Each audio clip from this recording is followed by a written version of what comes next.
welcome to the first edition of Ask the Armadillo.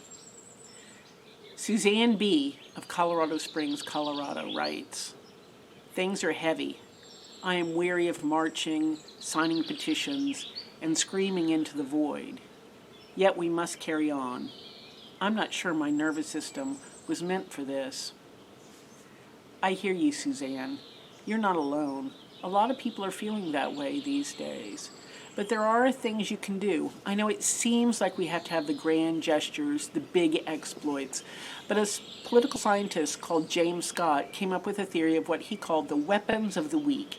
These are small acts of resistance that accumulate into larger structures that can actually help take down fascist oppression. And he has lots of examples in his book. The argument is you don't need a big organization, you don't need lots of coordination, you don't need lots of money, but you can nibble away at things, sort of like armadillos do. We're considered pests because we can do a lot of damage. As anyone who's ever had an armadillo get into their garden or their yard can tell you.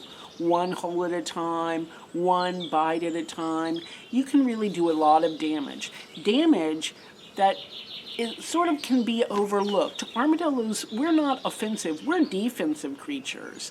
We don't go out attacking people in the streets, we curl up in a ball when someone attacks us.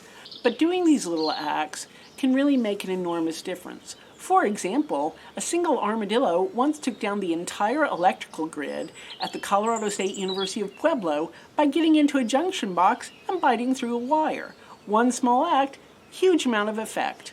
So what we can each do is what we can do. Small things that throw a wrench in the works of the organizations that are working to oppress us. Read banned books.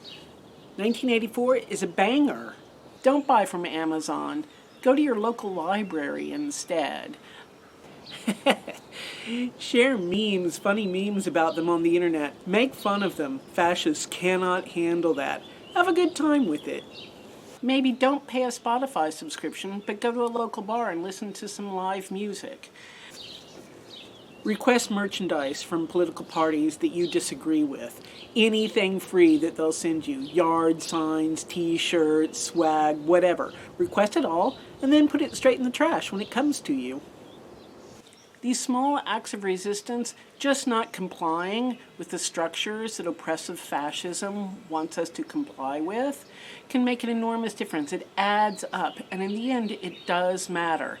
So Robert E. Lee actually said that the reason the South lost the Civil War was all the acts of desertion, the petty acts of desertion, pilfering, foot dragging, that destroyed the Confederate Army from within. People just not complying. So, Suzanne, be the armadillo. We can all be the armadillo. Don't comply. Make a pest of yourself so that the fascists step in a hole you dug and break their legs.